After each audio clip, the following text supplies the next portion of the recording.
बेटा स्टार्ट करते हैं। कल हम लोगों ने स्टार्ट किया था कॉन्ट्रैक्ट ऑफ बेलमेंट।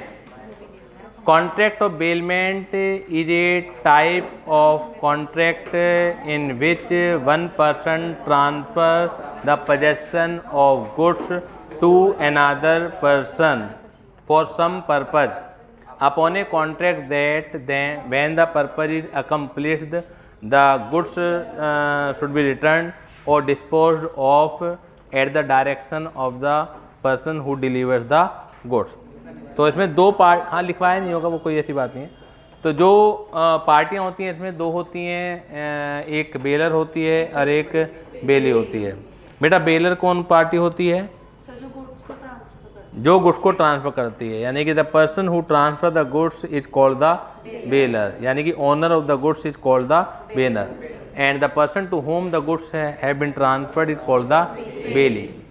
अब जो भी टेक्निकल बातें थी सब मैंने क्लियर करी दी, जैसे गुड्स का पोजेसन होना चाहिए, ओनरशिप ट्रांसफ़र नहीं होनी चाहिए। अगर ओनरशिप ट्रांसफ़र है तो फिर वो कॉन्ट्रैक्ट ऑफ सेल बन जाता है। पोजेसन ट्रांसफ़र करना यानी कि डिलीवरी ट्रांसफ़र करना। डिलीवरी तीन तरह की होती है, एक्चुअल, सिंबॉलिक और कंस्ट्रक्टिव, वो अच्छी तरह जानते हैं। गुड्स होना चाहिए, ठीक है ना। अगर कोई चीज़ गुड्स नहीं है तो फिर उसका भी बेलमेंट संभव नहीं है। इमूवेबल प्रॉपर्टी का बेलमेंट संभव नहीं है। मनी का संभव नहीं है।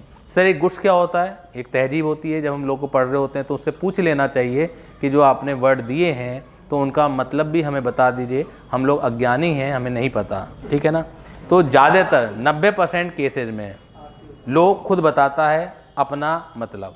90% केसेज में जिस भी लोग को आप पढ़ रहे हैं उसमें उस वर्ड का मीनिंग डिफाइंड होता है, लेकिन कुछ परसेंट 10% केसेज ऐसे हो सकते हैं कि लोग को ज़रूरत नहीं लगती कि हमें अपना एक अलग मीनिंग देना है। उसे लगता है कि जो मैंने दूसरे एक्ट में बताया हुआ है आपको, तो वही चीज़ आपके लिए भी काम करेगी। तो goods is not defined under the contract act but it defined under the sales of goods act. Clear हो गई बात?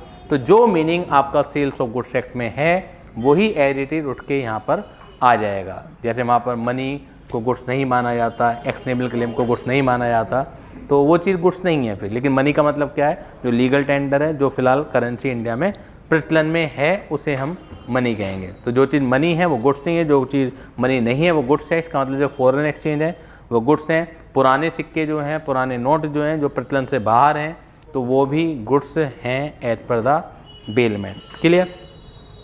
कुछ चीज़ें मैंने समझा दी थी, केस वगैरह। अब तो हम आगे बढ़ते हैं। चलिए, टाइप्स ऑफ बेलमेंट कितने होते हैं? दो तरह के बेलमेंट होते हैं। अगर रिवार्ड के आधार पर देखा जाए, ग्रेशियस बेलमेंट और नॉट ग्रेशियस बेलमेंट, ठीक है।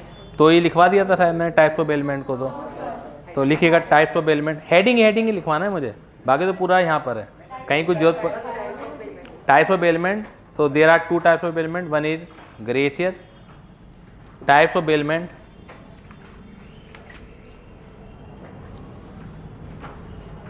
टाइप्स ऑफ बेलमेंट, पहला है ग्रेशियस बेलमेंट,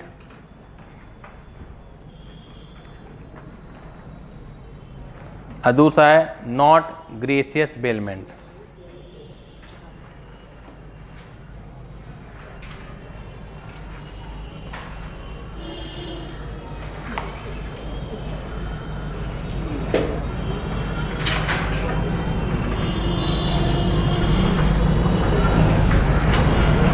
ग्रेशियस बेलमेंट और दूसरा है नॉट ग्रेशियस बेलमेंट।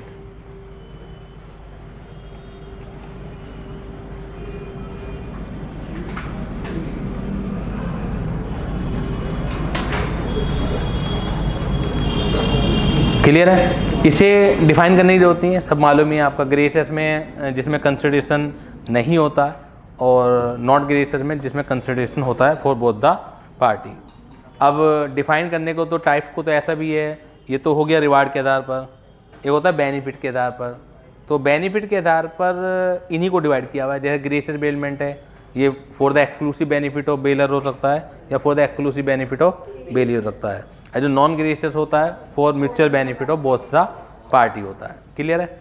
अब हमें चार चीज़ और पढ़नी है इसमें, बेलमेंट खत्म हो जाएगा आपका। Duties of the bailor, duty of the bailee, right of the baler, right of the बेली, ठीक है ना। ये 4 हैं दिखने में, लेकिन देखा जाए, सोचा जाए, ऑब्जर्व किया जाए तो 2 ही हैं। हम 2 पार्टी हैं, मेरी ड्यूटी आपका राइट, आपकी ड्यूटी मेरा राइट। तरीका लिखने का हो सकता है, लैंग्वेज कुछ और है, लेकिन मोटा मोटा होना वही है, ठीक है। तो ये मोटे मोटे से बड़े परेशान हैं। तो सबसे पहले लिखिएगा duty of the bailor, duty of the bailor.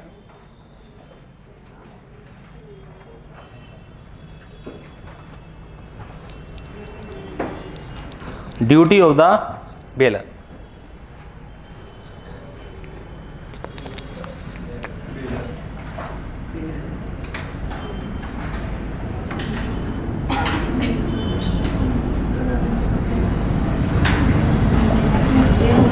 पहली ड्यूटी है ड्यूटी टू डिस्क्लोज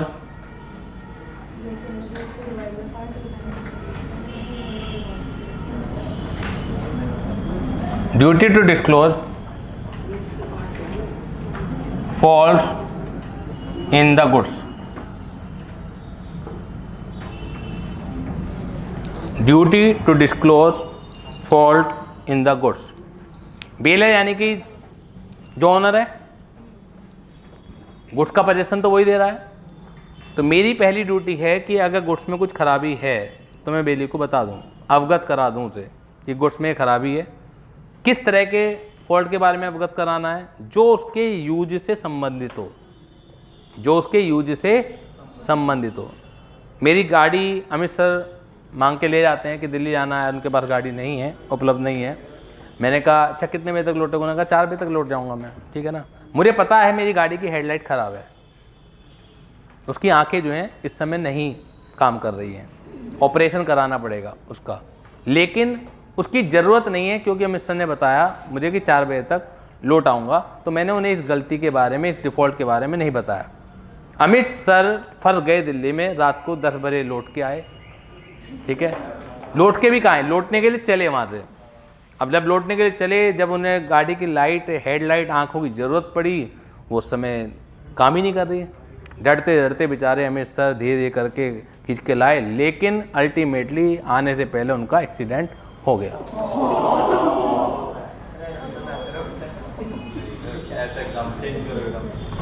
गाड़ी का एक्सीडेंट हो गया भैया, उन्हें थोड़ी बहुत चोट आई। अब उन्हें गुस्सा भरा पड़ा है उनके दिमाग में। क्या कैसी गाड़ी दी, तुम्हें बता देना चाहिए था पहले से, हेडलाइट खराब है, अब बताओ मेरे साथ क्या हो गया, मुकदमा करूंगा, स्यू करूंगा तुम्हारे ऊपर। तो जब ये मुकदमा जाएगा, तो जब सारी सिचुएशन अगर ये जो मैंने बताई हैं वो सब क्लियर हैं, तो ये मेरी गलती नहीं है, ना मेरी ड्यूटी थी ये, क्योंकि उन्होंने जो उनका यूज था उससे रिलेटेड फॉल्ट नहीं है। मतलब हेडलाइट की जो ज़रूरत है वो दिन में नहीं पड़ती है। उन्होंने बताया था कि शाम को 4 बजे तक मैं आराम से लौट आऊँगा, लेकिन फंस गए होंगे किसी मतलब समझते बहुत ज़्यादा हो जल्दी जो। मैं तो अभी सोच ही रहा था मुझे क्या कहना है, अब तुम मुझे समझ भी गए। तो जो विजिट से बताते हैं गो एयर, ओयो वगैरह ना, वो फंस गए होंगे वो, तो इसलिए थोड़ा, हाँ मतलब मीटिंग की बात हो रही है, और क्या तुम क्या समझ रहे हो। तो ये वाली बात समझ में आती है आपके। ये तो एक लाइन है कि उन फॉल्ट को बताना है जो यूज से संबंधित है। अब जो दूसरे कीवर्ड है इसमें कि एक गलती उन्हें पता थी, मतलब ओनर को, जो बेलर है उसे पता थी कि मेरे गुड्स में डिफेक्ट है, यानी कि नॉन डिफेक्ट है। अरे एक होते हैं अननोन डिफेक्ट, यानी कि खुद को भी नहीं पता होती, कई बार गड़बड़ है चीज़ों में। अब जो उसकी पुली की बेल्ट होती है गाड़ी वगैरह से ना, एक बेल्ट पे घूमता है इंजन आपका, 2-3 तरह की बेल्ट होती है, पुली की बेल्ट होती है। अब वो तो धीरे धीरे करके घिस जाती है अपना, हमें भी नहीं पता, वो तो जब टूटेगी, जब रुकेगी गाड़ी तभी पता लगेगी, या जब सर्विस पे जाती है वो देखता है या बहुत हालत ख़राब है बदलवा लो, नहीं तो कभी भी धोखा दे जाएगी। तो एक तो होता है नॉन डिफेक्ट और एक होता है अननोन डिफेक्ट। अब अगर ग्रेशियस बेलमेंट है, यानी कि मैंने उनसे कोई चार्ज नहीं लिया, तो मैं केवल उन डिफेक्ट के लिए जिम्मेदार हूं जो नॉन डिफेक्ट हैं। Bailor is liable for only known defect in case of gratuitous bailment. लेकिन अगर नॉन ग्रेशियस है, अगर उनसे चार्जेस लिए हैं, तो bailor is liable for all types of defect whether known और अननोन। अब आपके दिमाग में एक लॉजिकल क्वेश्चन उठेगा, सर जब खुद ही नहीं पता, हाँ नहीं पता, मान ली बात, नहीं पता, तो जिम्मेदार क्यों? ओनर तो, जो बेलर है वो तो बड़ा इनोसेंट है। तो मैं दूसरा तरीका बताता हूँ आपको, फिर समझ में आ जाएगा हाँ सब गलती है। देखिए मैं आपको पढ़ा रहा हूँ, आपके एग्ज़ाम है नवंबर में, आईसीआई ने कोई नोटिफिकेशन इशू किया कि यार इनकम टैक्स और लॉ के पेपर में ये चैप्टर नहीं आने, इनकी जगह ये सिलेबस कर दिया गया है। सुप्रीम कोर्ट के डिसीजन आए जो कि नवंबर में लगने हैं आपके लिए, वो 6 महीने पहले के। पेपर में क्वेश्चन आ गया, मैंने पढ़ाया नहीं, आप तमतमाते हुए आए, सर आपने क्या कर दिया? क्या मुझे खुद ही नहीं पता था, मुझे खुद ही नहीं पता था। अब रूल ये है, हाँ ये वाली बात है ना, पता है या नहीं पता। जब तुम बिजनेस कर रहे हो, तुमने पैसा लिया है, तो you are doing business, you are doing profession. तो जब आप बिजनेस कर रहे हैं या प्रोफेशन कर रहे हैं, तो ये दलील नहीं चल सकती कि आपको पता नहीं था अपने गुड्स की खराबी के बारे में। आपको पता होना चाहिए था, क्योंकि जो चाहिए था वो नहीं हुआ, इसलिए आप गलती पर हो और आप जिम्मेदार हो।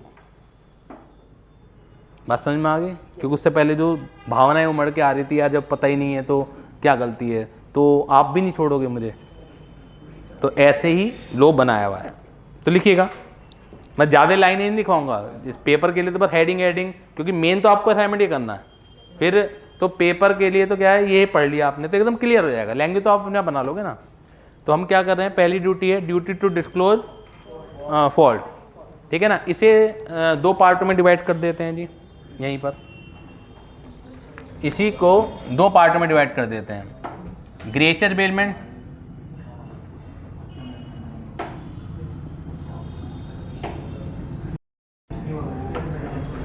अ नॉन ग्रेशियस बेलमेंट, ठीक है ना। केवल जो कीवर्ड है, तो कीवर्ड लिखवा दे रहा हूं, पूरी लैंग्वेज तो आप बना लोगे, जैसे हमें पूरी लैंग्वेज भी बनाना होगा। In case of gratuitous bailment, bailor is liable for only the defect which is known to him, ठीक है ना। और नॉन ग्रेशियस बेलमेंट नॉन और अननोन दोनों चीज़ें के लिए। तो हम क्या लिखें यहाँ पर, जिससे हमें बहुत जल्दी रिवाइज कर लें, और पेपर में तो लैंग्वेज आप बना ही लोगे, केवल जो कीवर्ड्स हैं वो आपको पता होना चाहिए। तो ग्रेशियस बेलमेंट में क्या आएगा, नॉन डिफेक्ट, ठीक है ना। और यहां पर क्या आएगा, नॉन और अननोन डिफेक्ट।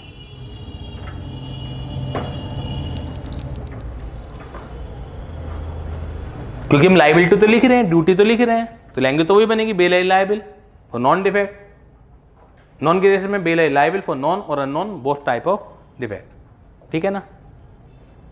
और डिफेक्ट का मतलब क्या है यहाँ पर, जो कि मेटीरियल हो, इंपॉर्टेंट हो, उसके यूज से रिलेटेड, तो ये भी ध्यान रखना पड़ता है। लेकिन नॉर्मली पेपर में यहाँ से टेक्निकल बात नहीं आ रही, आज तक क्वेश्चन आया नहीं कि वो आपको क्वेश्चन दें कि हम इससे 4 बजे तक के लिए गाड़ी मांग के ले गए, तो वो तो वहाँ पे जरूरत पड़ेगी ना। अदरवाइज तो क्या होता है कि जो भी डिफेक्ट है मान लिया जाता है कि हाँ जी ये इसके यूज से रिलेटेड होगा, तो हमें तो ये बताना है कि जिम्मेदार है या नहीं है।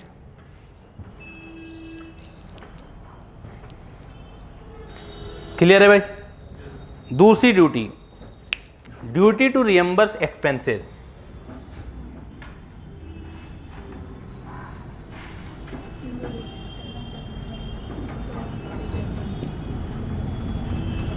Duty to reimburse expenses, spelling पूरी कर लीजिएगा, REIMBURSE, reimburse expenses. Duty to reimburse expenses.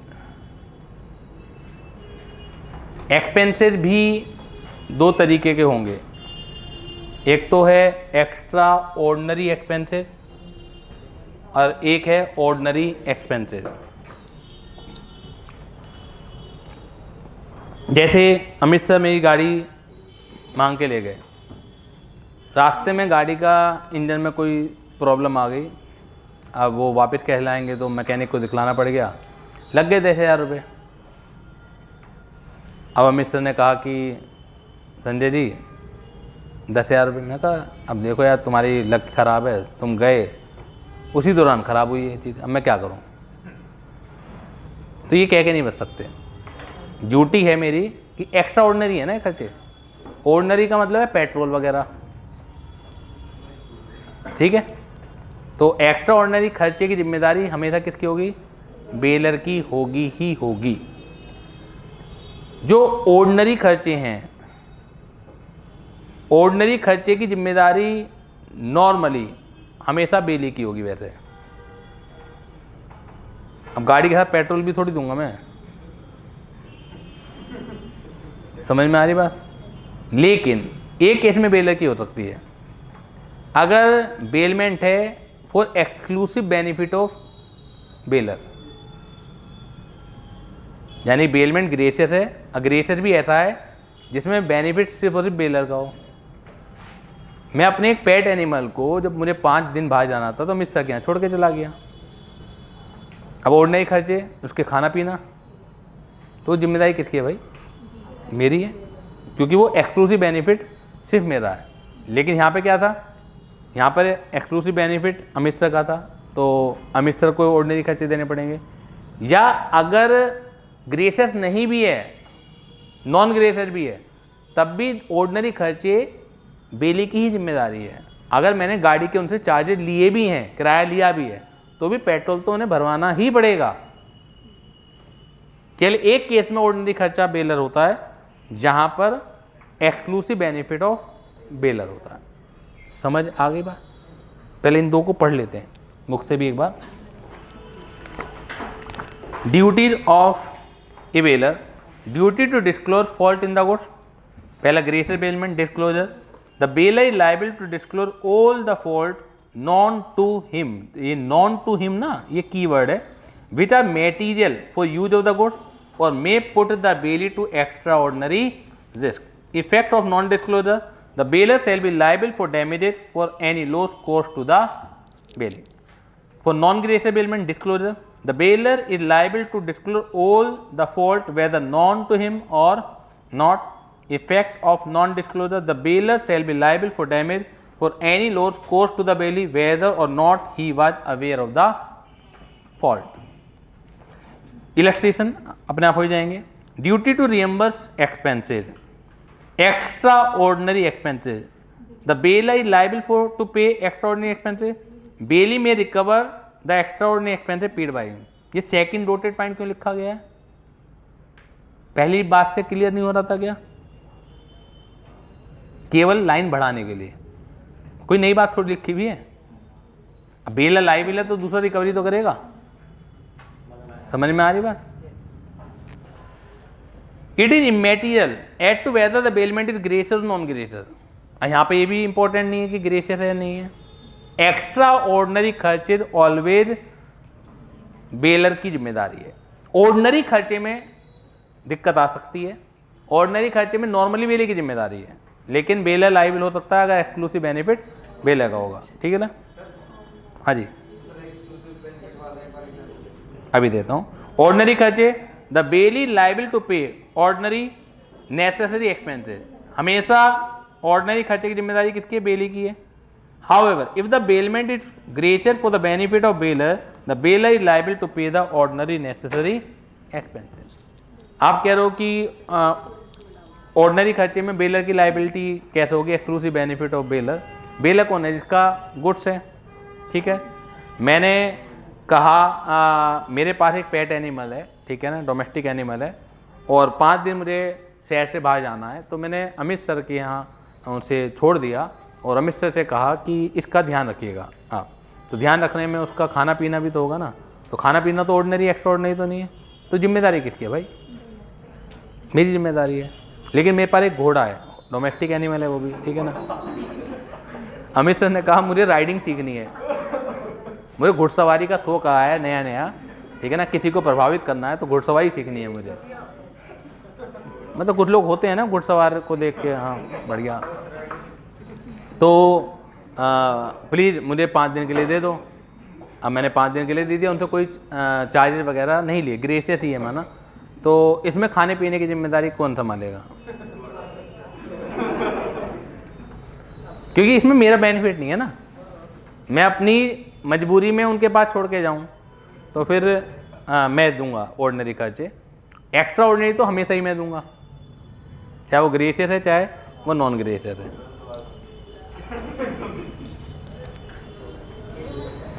जितने मजे ना लो, बहुत मजे ले रहे हो।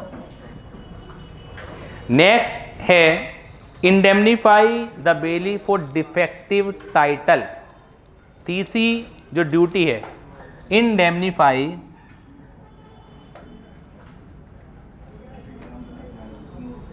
The bailee for defective title.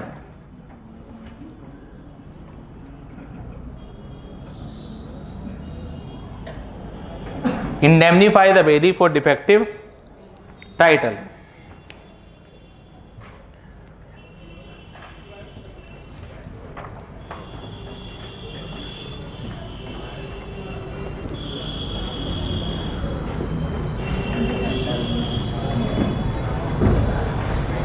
Vijith sir के पास एक बाइक है, अभी कुछ 2-4 दिनों से ही मैंने और अमित सर ने उनके पास देखी बाइक वो, और नाम भी मुझे ध्यान नहीं आया, लेकिन बड़ा बढ़िया लग रही है, देखने में बढ़िया लग रही है, चलाने में बढ़िया लगेगी वो, ठीक है ना। तो अमित सर का दिल आ गया। अमित सर ने कहा यार 4 दिन के लिए मुझे दे दो, बहुत दिन हो गए गाड़ी में इधर से उधर करते। बाइक का अलग मज़ा है, मौसम भी सुहाना है आजकल, तो मौसम मस्ताना है, बाइक का मज़ा ही अलग है। अमित सर ने को विजित सर ने बाइक दे दी। रास्ते में कागजात वगैरह चेक हुए, अमित सर को रोक लिया गया, पता लगा वो ये तो चोरी की बाइक है।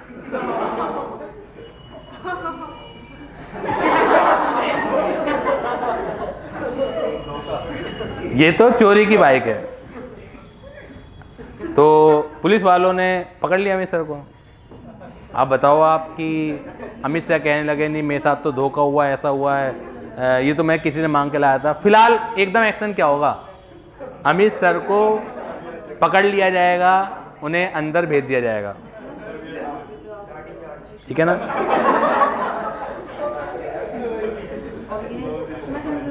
क्लियर है? अब जब केस वगैरह चलेगा, जब ये रिकॉर्डिंग वगैरह सुनाएंगे कि हाँ जी मेरी तो है नहीं ये तो मैंने विजित सर से ली थी, क्योंकि उस समय तो विजित सर भी मना कर देंगे, नहीं मेरा क्या मतलब है, मेरे से तो कोई मांगने ले गया। लेकिन अगर ये साबित हो गया तो अमित सर आएंगे बाहर कि हाँ यार इसकी गलती नहीं है, विजित सर की गलती है, विजित सर जाएंगे अंदर। लेकिन 5 दिन 10 दिन जो ये हुआ है इनके साथ नुकसान, अमित सर के साथ जो कष्ट सहने पड़ गए इन्हें अमित सर को, तो उसका खामियाजा कौन देगा? Baler.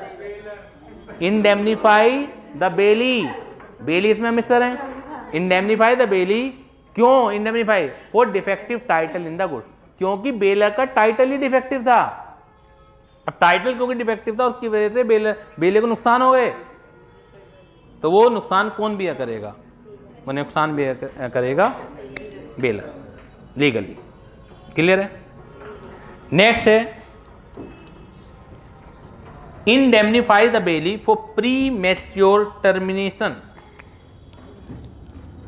Indemnify the bailee for premature termination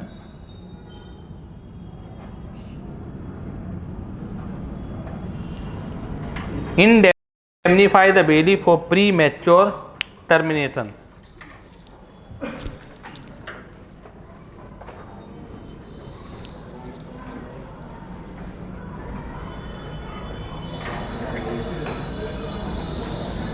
indemnify the bailee for premature termination. पहले तो ये समझ लीजिए प्री मैच्योर टर्मिनेशन जो पॉसिबल है ओनली फॉर ग्रेशियर बेलमेंट ही पॉसिबल है। नॉन ग्रेशियर बेलमेंट ये संभव ही नहीं है। कोई ताकत नहीं है कि premature termination non gratuitous bailment का हो जाए। रामू ने कालू को गाड़ी दी 10 दिन के लिए किराए पर, नॉन ग्रेशियर बेलमेंट है। रामू ने कालू को 10 दिन के लिए गाड़ी किराए पर दी, नॉन ग्रेशियर बेलमेंट है। रामू को 4 दिन बाद बहुत ज़्यादा ज़रूरत है और अगर वो ज़रूरत पूरी नहीं हुई गाड़ी की, मतलब गाड़ी उसके पास नहीं आती है, तो काफ़ी नुकसान हो जाएगा उसे। रामू ने कालू से कहा कि बेलमेंट को तोड़ दीजिए, संभव ही नहीं है, वो 10 दिन बाद ही आएगी। तो एक अलग बात है जब मियाँ बीवी राजी तो क्या करेगा, कहा जी कालू ने भी कहा ठीक है यार कोई बात नहीं, तो वो तो अलग बात हो गई। लेकिन हम राइट की अगर बात करें तो कानूनन तरीके से तुम प्रीमेच्योर टर्मिनेशन पॉसिबल नहीं है कि आप अपने मन के हिसाब से समय से पहले आप प्रीमेच्योर समय से पहले आप टर्मिनेट कर दो। ग्रेशियर बेलमेंट में संभव है, यानी कि अगर आपने चार्जेस नहीं लिए हैं, बेटा इधर ध्यान दे लो, फिर आप पूछोगे ये क्या था, हंसती बहुत हो आप, आ जाती हंसी। तो ग्रेशियर बेलमेंट में ये संभव है प्रीमेच्योर टर्मिनेशन। मैंने अमित सर को 10 दिन के लिए कहा कि चलो कोई बात नहीं, 10 दिन की मुझे जरूरत नहीं है, आप ले लीजिए गाड़ी, कोई दिक्कत नहीं। 4 दिन बाद मुझे जरूरत पड़ी, मैंने अमित सर से कहा, अमित सर नहीं 10 दिन से पहले नहीं दूंगा। तो लीगली मैं अमित सर से 4 दिन बाद वापस ले सकता हूँ, क्योंकि ग्रेशियर बेलमेंट को प्री मैच्योर तोड़ा जा सकता है। ये तो बात हुई यहाँ तक। अब इसमें बेलर की ड्यूटी क्या है, क्योंकि हम पढ़ रहे हैं duty of the baler indemnify the bailee for premature termination. अगर मेरे प्री मैच्योर टर्मिनेशन की वजह से अमित सर को कुछ नुकसान हो जाते हैं तो वो मुझे पूरे कराने पड़ेंगे, जबकि मैंने उनसे पैसे नहीं लिए थे। ये तो ड्यूटी बनती है बेलर की। अगर अमित सर को प्री मैच्योर टर्मिनेशन की वजह से कुछ नुकसान होने की संभावना हो जाते हैं तो वो बेलर की ड्यूटी है टू इंडेमनीफाई द लोअर। समझ में आ रही है बात आपके? नॉन ग्रेशियर बेलमेंट में संभव ही नहीं है कि आप तोड़ लो। आप चाहो कि मैं तेरे नुकसान पूरे करा दूंगा, तब भी संभव नहीं है जब तक वो ही अपनी सहमति न दे, कानूनन रूप से संभव नहीं है। लेकिन जो ग्रेशियर बेलमेंट है वहाँ कानूनी रूप से संभव है कि वो प्री मैच्योर टर्मिनेशन हो सकता है। लेकिन एक ड्यूटी है कि अगर नुकसान हो रहे हैं बेली को तो वो आप इंडेमनीफाई कराओगे। हाँ बोलो।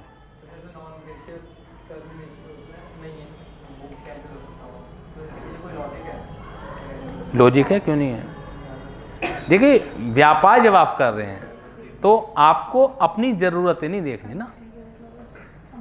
ग्राहक प्रधान, ग्राहक भगवान, और आप भगवान से आप ऐसी बात कर रहे हैं। ये लॉजिक है इसके पीछे। कितनी भी जरूरत आ जाए, माना मैं बेड पढ़ा रहा हूँ आपकी ड्यूटी लिए, कानूनन अगर बात करें, भाईचारे में आप चाहे मुझे कुछ कहो ना कहो अलग बात हो जाती है, ठीक है ना। मेरे घर में बहुत दिक्कतें आ गई, लेकिन मैं पढ़ाने की स्थिति में हूँ, लेकिन दिक्कत है नहीं आ पा रहा आपका कोर्स, तो लीगली मैं बच नहीं सकता ये कहते हुए। देखिए मैं ही पढ़ाने की स्थिति में नहीं हूँ तो कॉन्ट्रैक्टर कहता है supervening impossibility, contract discharge, supervening impossibility, जो चीज़ असंभव है, लेकिन असंभव है, मुश्किल नहीं है। खाली अगर मुश्किल है तो सिर्फ कॉन्ट्रैक्ट डिस्चार्ज नहीं होता। जो चीज़ असंभव ही हो जाए तब बात अलग है। तो मैं अगर व्यापार कर रहा हूँ तो मुझे पहले आपका सोचना है, वो चीज़ें बात की बात है। कानूनी अगर बात करें, समझ में आ रही बात? इसीलिए मैं बीच में, चलिए पढ़ाई की बहुत बात होगी, थोड़ी सी जनरल नॉलेज की बात कर लें। एंटरटेनमेंट की बात या नैतिकता की बात कर लें, देखिए कोई भी व्यक्ति ना, अगर आप सारे मापदंडों पर चेक करो तो हर मापदंड पर वो सही नहीं होता है, ये मान के चलिए। मैं पढ़ाने के लिए आ रहा हूँ, रास्ते में मुझे किसी का दिखा कि एक्सीडेंट हो गया, कोई उसे ले जाने वाला नहीं है, गवर्नमेंट भी चिल्लाती है कि इसे हॉस्पिटल ले जाना चाहिए, लेकिन मुझे पता है 11 बजे बैच है, मुझे क्या करना चाहिए? क्या करना चाहिए मुझे? बैच की छुट्टी करके उसे ले जाऊं? लो ये अलाउड नहीं करता, क्योंकि मैंने आपसे पैसे ले रहा हूं, तो ड्यूटी मेरी आपकी तरफ है, वो अलग है। अगर मैं अपनी प्रोफेशनल ड्यूटी निभाता हूं तो ये जो सामाजिक ड्यूटी है मैं उसमें फेल हो रहा हूं, ये भी सच्चाई है। सामाजिक ड्यूटी में फेल हो रहा हूं अगर उस मापदंड से प्रोस्पेक्टिव से देखा जाए। अभी भी नहीं समझ में आती लोगों की बात। दूसरा एग्जाम्पल लीजिए, सेना की एक टुकड़ी जो है अपनी जगह बदल रही थी, मतलब एक जगह से दूसरी जगह जा रही थी, उन्होंने रास्ते में देखा कोई क्राइम हो रहा है। कानूनन आप बताइए कि क्या सेना की टुकड़ी उसे बचाने के लिए आएगी? मर्डर भी हो रहा है, अगर उसने बचाने पर आ गई ना, कोर्ट मार्शल हो जाता है। तुम्हारा काम नहीं है वो, नैतिकता के हिसाब से बहुत बड़ा काम है वो। मर्डर को रोको, आप किसी क्राइम को रोको, तो कानून एक बिल्कुल अलग चीज़ है, और नैतिकता या जो दूसरी भूमिकाएं होती हैं किसी की भी, वो बिल्कुल अलग है। अगर आपने सिविल एरिया में बिना ऑर्डर के दखलंदाजी कर दी, चाहे अच्छे काम के लिए करी हो, तो भी आप कानूनी रूप से जिम्मेदार हो, कानूनी रूप से आप गलत हो। नैतिकता के तौर पर आप अच्छे हो सकते हो, लेकिन कानूनी रूप से आप गलत हो। तो ये ही लॉजिक लगता है इसमें भी, कि अगर आप नॉन ग्रेसियस बेलमेंट है तो भाई तुमने जब दिया है, चार्ज कर रहे हो तुम, तो अपनी दिक्कतें मत गिनाओ। आप समय, जब तक उसकी सहमति नहीं, सहमति होगी तो बात ये लग हो जाती है मियाँ बीवी राय तो क्या करेगा आज। ये कानूनी राइट बिल्कुल भी नहीं है आपके पास कि आप उससे समय से पहले वापस ले पाओ। ग्रेसियस बेलमेंट में संभव है, लेकिन उसमें भी डैमेज देना पड़ जाता है, पड़ेगा। यही वाला पढ़ा दे रहा हूं, ऊपर डिफेक्टिव टाइटल तो मैंने समझा दिया था। Indemnify the bailee for premature termination if the bailment is gracious and for a specific period, then the bailior may compel the bailey to return the goods before expiry of the period of bailment, but the bailior shall indemnify the bailey for any loss incurred by the bailey. Clear? इसके बाद next right है receive back the goods. आपको लगेगा ये तो right, मतलब duty का है तो राइट है, तो बेसिकली राइट में भी आता है, ये ड्यूटी में भी आता है, केवल देखने का नजरिया है वो अलग अलग होगा। तो जो पांचवा है आपका ड्यूटी, वो रिसीव बैक द गुड्स, यानी कि जब बेली का जो पर्पज है पूरा हो जाता है और वो गुड्स को लौटाना चाहता है तो आपको वो एक्सेप्ट करना पड़ेगा। और अगर आप एक्सेप्ट नहीं करते हो तो फिर बेलमेंट कन्वर्ट हो जाता है for exclusive benefit of baler. यानी कि अमित सर मेरे से 10 दिन के लिए गाड़ी लेके किराया चार्ज किया मैंने उनसे, 10 दिन के बाद वो लेके आते, मैंने कहा 2 दिन और रख लो, अभी नहीं लेना वापस। हो सकता है मेरे मकान में कंस्ट्रक्शन चल रहा हो, गाड़ी रखने की जगह ना हो अभी, ठीक है ना, मैंने कहा 2 दिन और रख लो। तो 10 दिन तक तो जो रूल लगेंगे वो लगेंगे नॉन ग्रेसियस बेलमेंट के, और 11वां 12वां दिन जो रूल लगेगा वो लगेगा ग्रेसियस बेलमेंट, वो भी for the benefit of baler. यानी 2 दिन का जो ऑर्डिनरी खर्चा होगा वो भी सब मुझे देना पड़ेगा, जो भी ग्रेसियस बेलमेंट के रूल होते हैं फिर वो लग जाने। तो ड्यूटी है आपकी, राइट भी है। राइट उस सेंस में अगर वो नहीं दे रहा तो आप मुकदमा करके ले भी सकते हो, ड्यूटी सेंस में वो दे रहा है तो आप मना नहीं कर पाओगे कि मैं अभी वापस नहीं ले रहा, आपको लेना पड़ेगा, एक्सेप्ट करना पड़ेगा। रॉन्गफुल यही तो हो गया बात आपका, कि जब 10 दिन बाद वो वापस कर रहा है और 10 दिन का ही बेलमेंट था, चाहे वो ग्रेसियस था चाहे वो नॉन ग्रेसियस था, तो आप क्यों मना कर रहे हो वापस लेने से? वो 5वें दिन मना कर 5वें दिन वापस करने लगे तो आप मना कर सकते हो, वो रॉन्गफुली रिफ्यूजल नहीं है। समझ में आ रही बात आपके? लेकिन जो भी पीरियड है उसके पीरियड के बाद अगर वो मना कर रहा है तो बेलर गलत है ना, तो वो रॉन्गफुली रिफ्यूजल है। कोई डाउट हो बता दीजिए। अब है क्वेश्चन ड्यूटीज ऑफ बेली।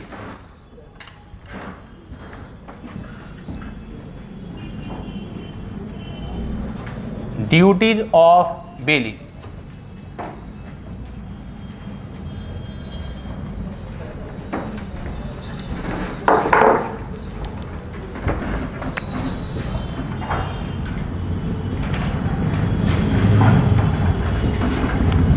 पहली है to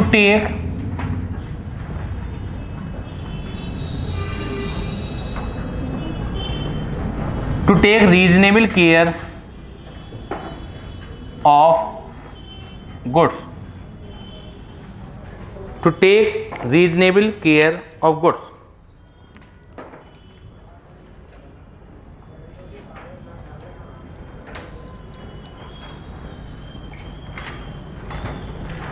to take reasonable care of goods.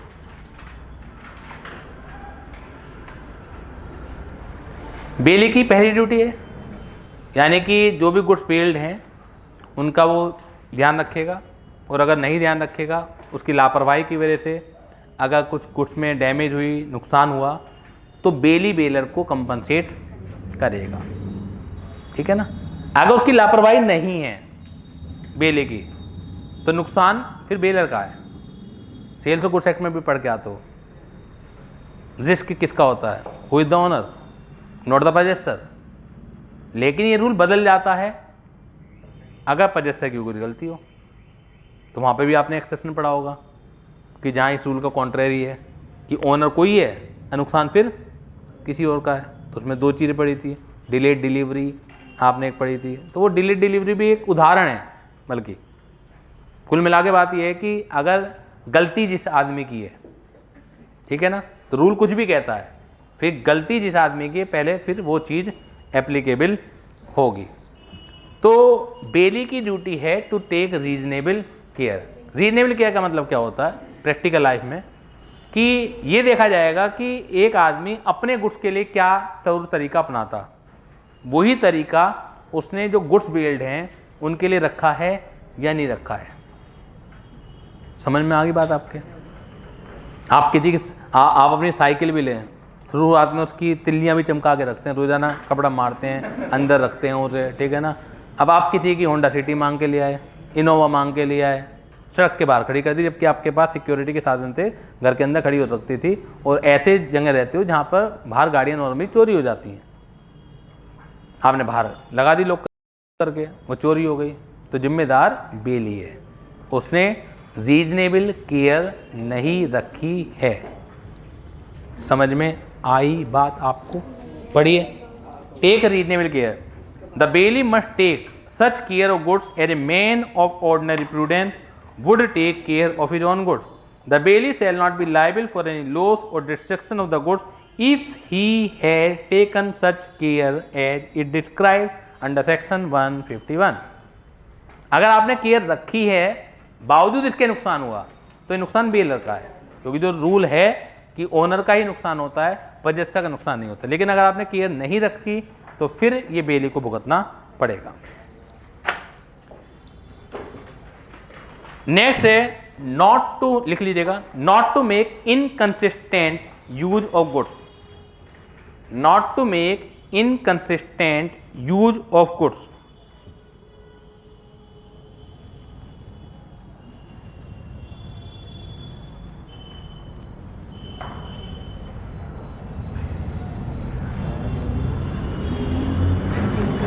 Not to make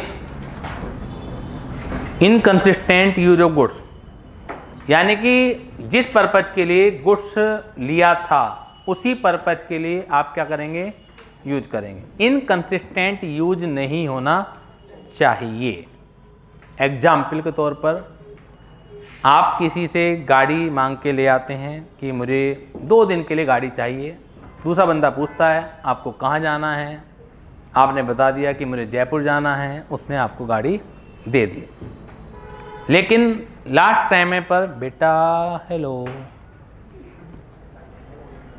सोए नहीं है रात को, पढ़ाई ज़्यादा कर रहे हो आजकल।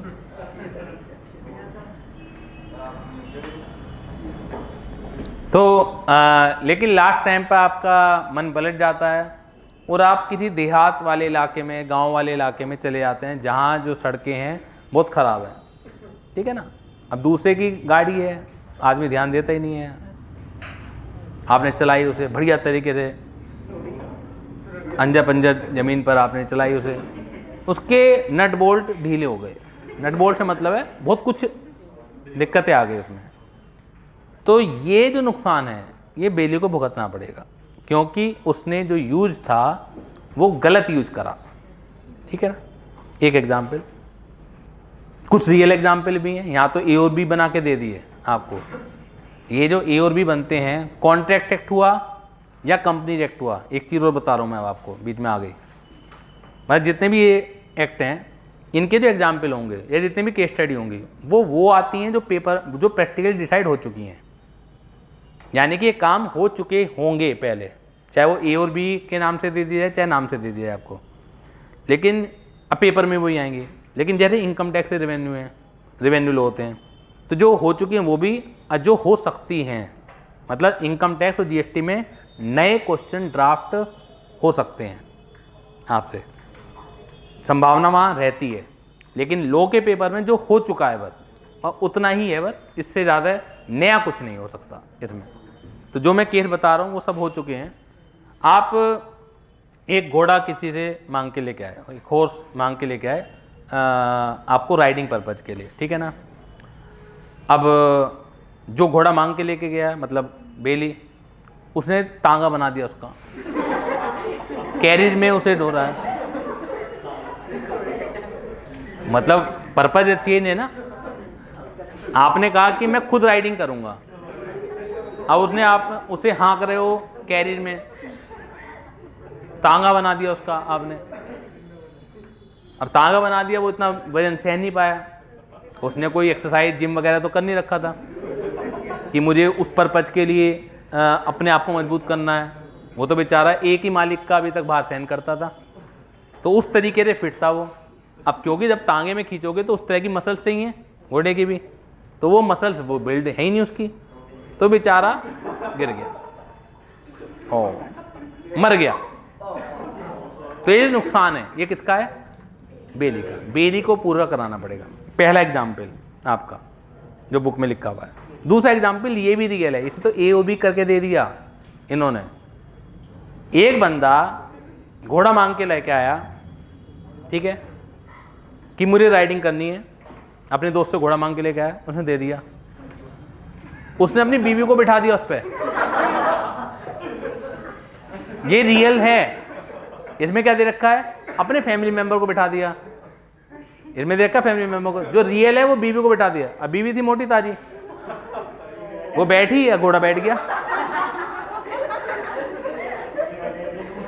मतलब उसके बैठते घोड़ा ही बैठ गया, और डेथ हो गई। मतलब प्रैक्टिकली डेथ हुई थी। क्या हुआ? ये रियल है।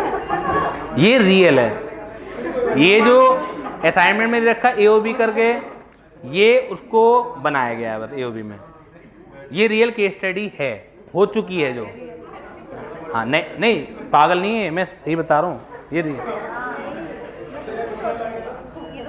नहीं तो मैं दिखला भी दूंगा आपको, जिसमें केस स्टडी का नाम भी दे रखा होगा और एग्जैक्टली नाम दे रखे होंगे कौन कौन था। तो वो किताबों में होती है, एक्चुअली जो टेक्स्ट बुक होती है उनमें रियल केस स्टडी होती है। तो ये भी क्या है? इनकंसिस्टेंट यूज ऑफ गुड्स है। ये भी क्या है? इनकंसिस्टेंट यूज ऑफ गुड्स है। बड़े मजे आ रहे हैं। मतलब घोड़े पे दे आ रही है, बीबी पे दे आ रही है।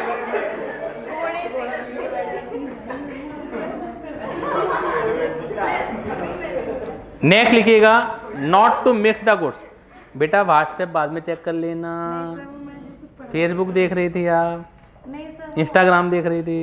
नहीं नहीं और सर, वो ना कुछ होती है कोरोना वायरस की प्रेडिक्शन, मतलब पहले हो चुकी थी, मैं वो देख रहा हूँ। तो वो तो घर जाके भी देख लेना। अभी कौन सा कोरोना आ रहा है यहाँ पे?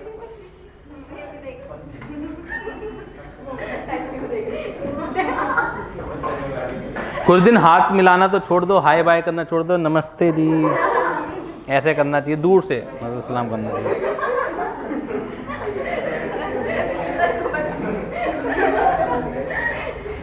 चाइना में तो हैंड शेक की जगह लेग शेक चल रहा है।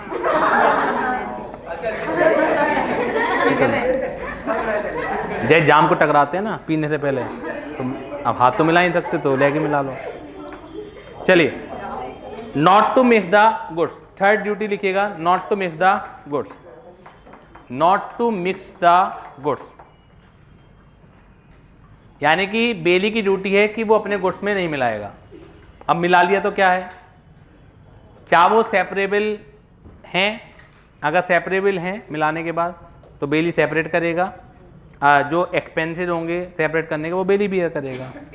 अगर वो सेपरेबल नहीं हैं तो बेली की ड्यूटी है कि बेलर को क्या करेगा, वो कंपनसेट करेगा। यानी जो भी उसका, जैसे आप बेलर से आपने 100 किलो लाल किला राइस, लाल किला एक टाइप ऑफ क्वालिटी है चावलों की, एक जैसे बासमती राइस होते हैं ऐसे लाल किला राइस, ठीक है ना, तो वो लाया। अब बेली ने क्या करा, 100 किलो राइस में 50 किलो अपने बासमती राइस भी मिला दिए, ठीक है।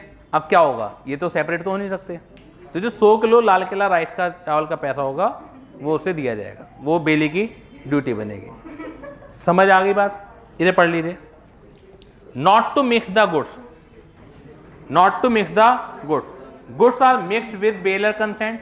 देखिए, अगर बेलर की कंसेंट है तो कोई दिक्कत नहीं है, उसमें क्या होगा कि जो भी रेस्पेक्टिव प्राइस होगा वो दे दिया जाएगा। यानी 100 किलो लाल किला चावल का प्राइस और 50 किलो बासमती का प्राइस, अब 150 किलो चावल है आपके इकट्ठा हो गया, तो वो किसी ना किसी रेट का तो बिकेगा, तो जो जिस भी रेट का बिकेगा तो उसमें उसी अनुपात में बेलर और बेली के पास पैसा आ जाएगा जितना दोनों की कैपिटल लगी हुई है। Goods are mixed without bailor consent but goods are separable, तो bailee shall pay the expensive separation, the bailee shall be liable to pay damage to the bailor for any loss cost to him. Goods are mixed without baler consent and goods are not separable, the bailey shall be liable to pay damage to the baler for any loss caused to him. Next duty जो है, return the goods, return the goods. अभी हमने बेला की भी duty पढ़ी थी, receive back the goods, इसी तरह की है। मतलब एंगल एवर कि किस एंगल से आप देख रहे हो।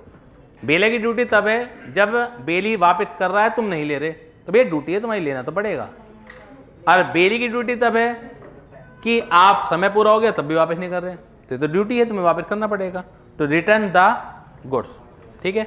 और अगली जो ड्यूटी है, return the aeration in the goods, return the aeration in the goods, ये केस स्टडी से आई हुई बात है। Return the aeration in the goods, aeration यानी कि वृद्धि हो जाना गुड्स में। वैसे तो एप्रिसिएशन, ये भी केस स्टडी प्रैक्टिकली है जो इसमें दी हुई है। ए ने बी को काऊ दी थी,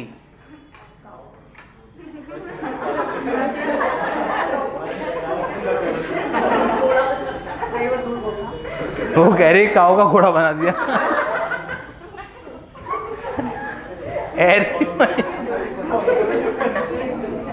ऐसी कोई चीज नहीं कि जो काऊ को घोड़ा बना। ए ने बी को काऊ दी थी और बी के घर कुछ दिन बिताने के बाद काऊ के बछड़ा भी हो गया।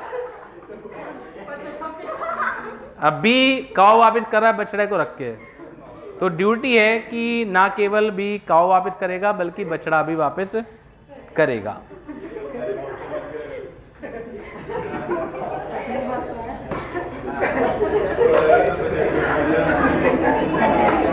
क्लियर है?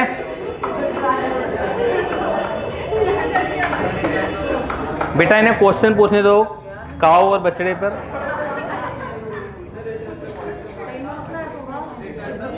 रिटर्न द गुड्स, हाँ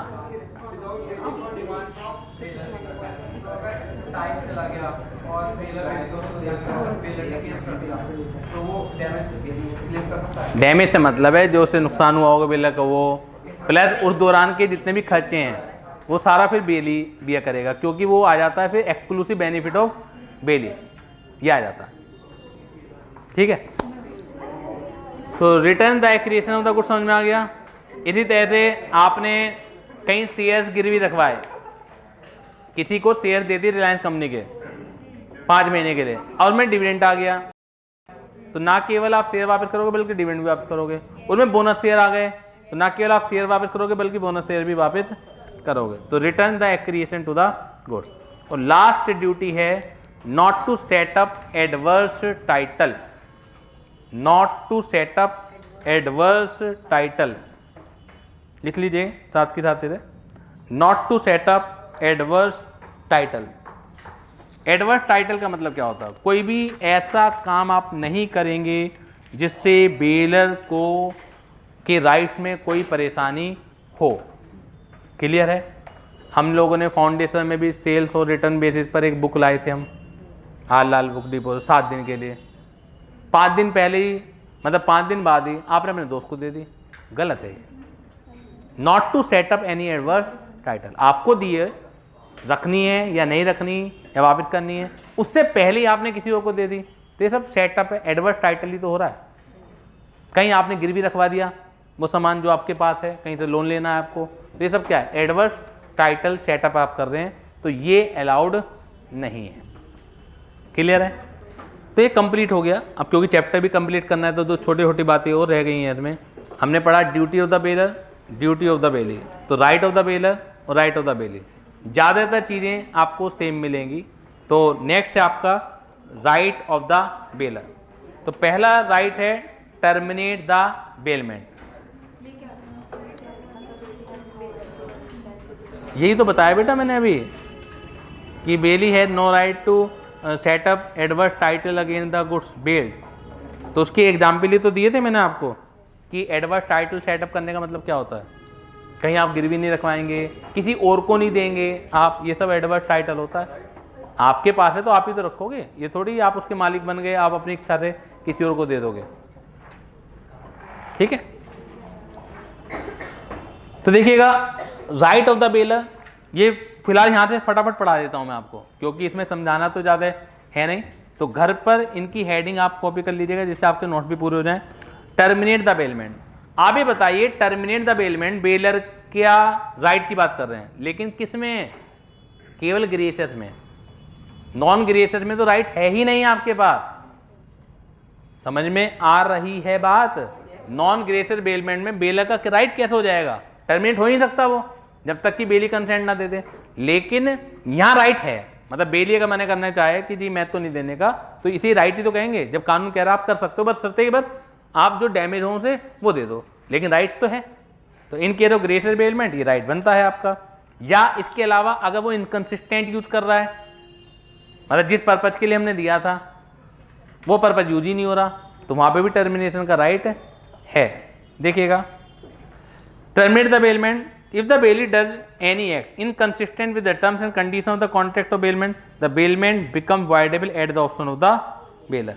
Demand back the goods premature termination, तो दोनों ही बता दिए मैंने। मतलब ऊपर वाले में क्या था, ये तो ग्रेशियस नॉन ग्रेशियस दोनों में लग जाएगा अगर इनकंसिस्टेंट यूज है, लेकिन प्रीमेच्योर टर्मिनेशन केवल किस में लगेगा?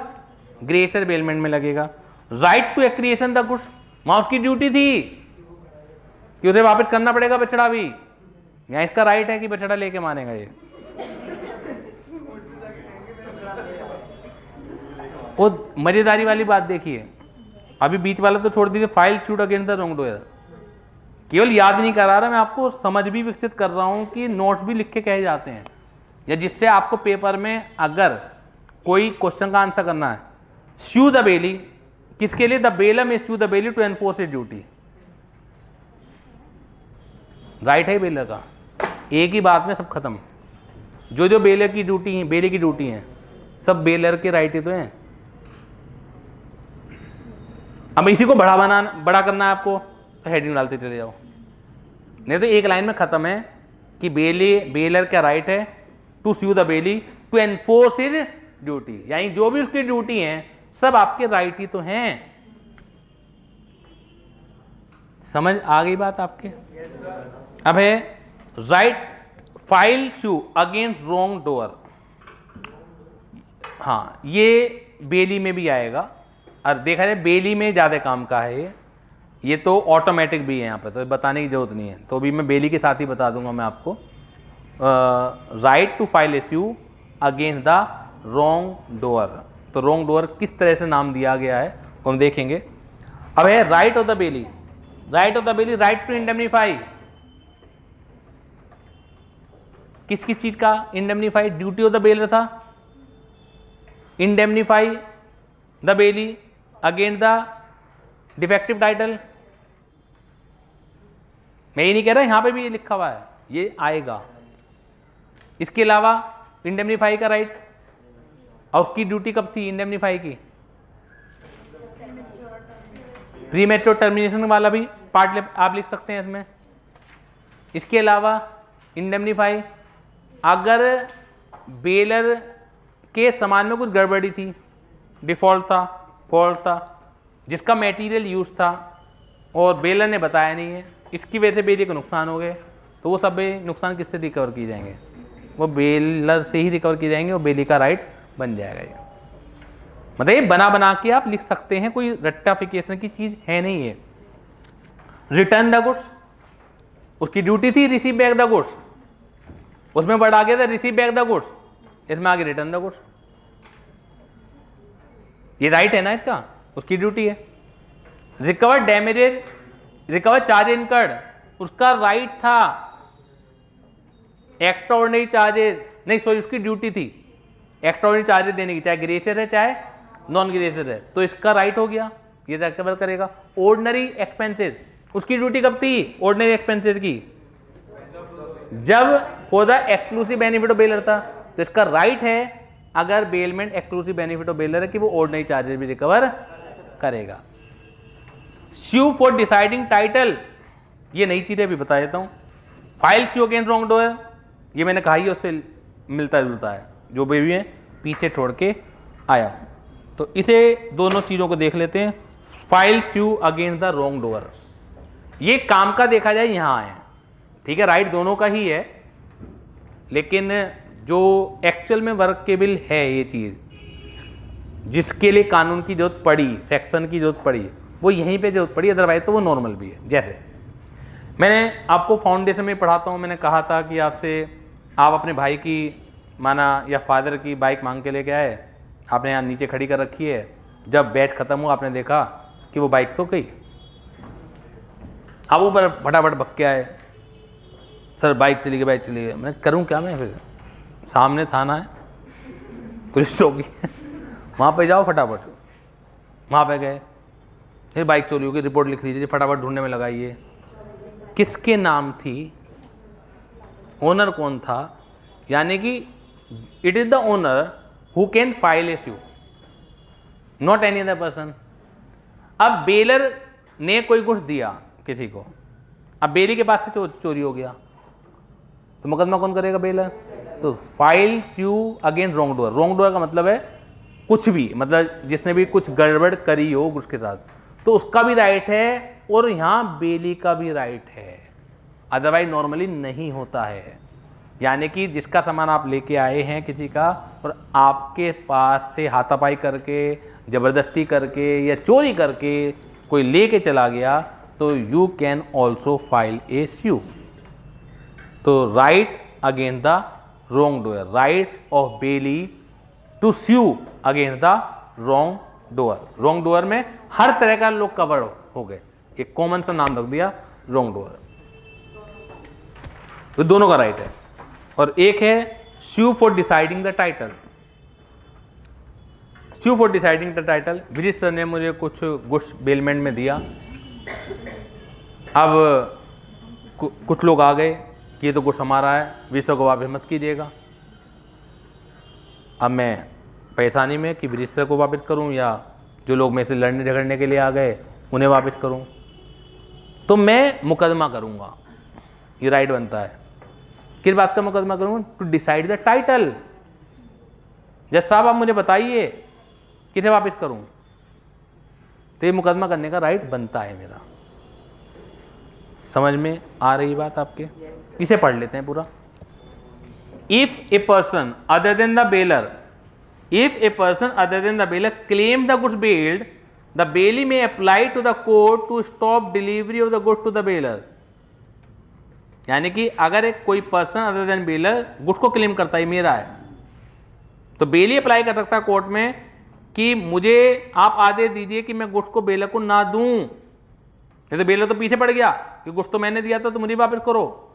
मेरे पास कोई तरीका तो होना चाहिए, कोई कानूनी अधिकार तो होना चाहिए जिसकी वजह से मैं उसे ना दूं। तो प्लीज आदेश मुझे दीजिए, और आप ना केवल आदेश दीजिए बल्कि ये भी तय कीजिए and to decide the title of the goods, ये भी तय कीजिए कि वास्तव में गुड्स किसका है। Simply speaking, the bailee may apply to the court for deciding the title to the goods if a person other than the bailor claim that the goods belong to him. Clear हो गई बात? ये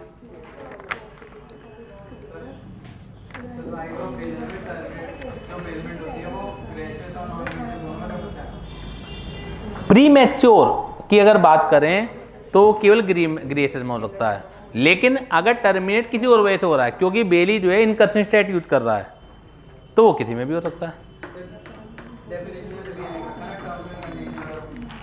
बात वही तो हो गई ना, टर्म्स एंड कंडीशन एक वाइड टर्म हो गई, उसमें किसी भी तरह की इनकंसिस्टेंट यूज, बात तो वही है। राइट ऑफ लीन अभी चलिए बाद में देखते हैं। डिफरेंस आप कर लीजिएगा ग्रेशियस और नॉन ग्रेशियस, मतलब कोई यहाँ से याद करने की जरूरत नहीं है, जहाँ यहाँ पे आपको डिफरेंस दिखा वो दोनों बातें उतारी आइएगा आप। फिर distinction between bailees particular and general lien, इसे भी लीन के बारे में भी मैं बाद में बताऊंगा तो तभी की बात करेंगे।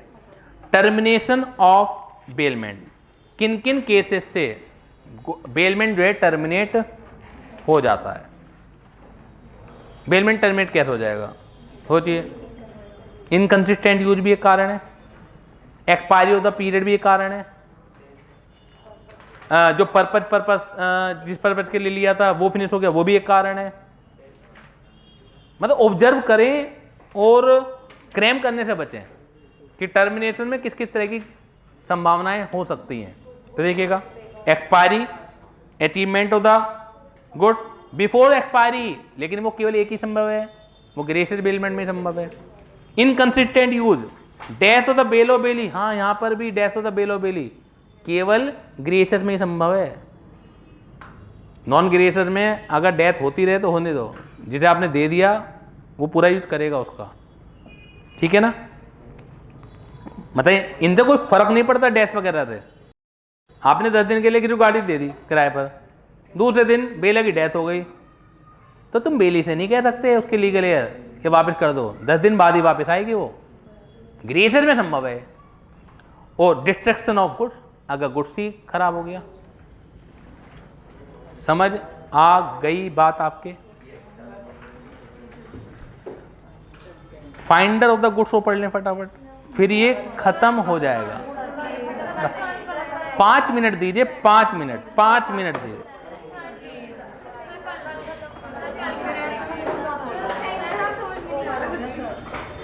आज समझ में नहीं आ रहा कुछ? अच्छा ये कह रहे हो अब नहीं आएगा, अभी तक तो आ गया। मतलब इससे सिंपल क्या होगा यार, देखा जाए ये तो फाउंडेशन से भी सिंपल है। अगर इंटरमीडिएट की लो की बात करें तो फाउंडेशन सिंपल है, जब तक कंपनी एक्ट ना आए। सिंपल वो भी है, एक आध चैप्टर को छोड़ दिया जाए। यहाँ तो टेक्निकल बातें हैं भी, वहाँ टेक्निकल भी नहीं है, वहाँ ज़्यादा रूल्स हैं सीधे सीधे। टेक्निकल होता है जहाँ लैंग्वेज का चीज़ फाड़ करना हो, पोस्टमार्टम करना हो, इसका मतलब क्या निकल रहा है, वहाँ सीधी सीधी लैंग्वेज है, रट्टाफिकेशन ज़्यादा है। Thank you.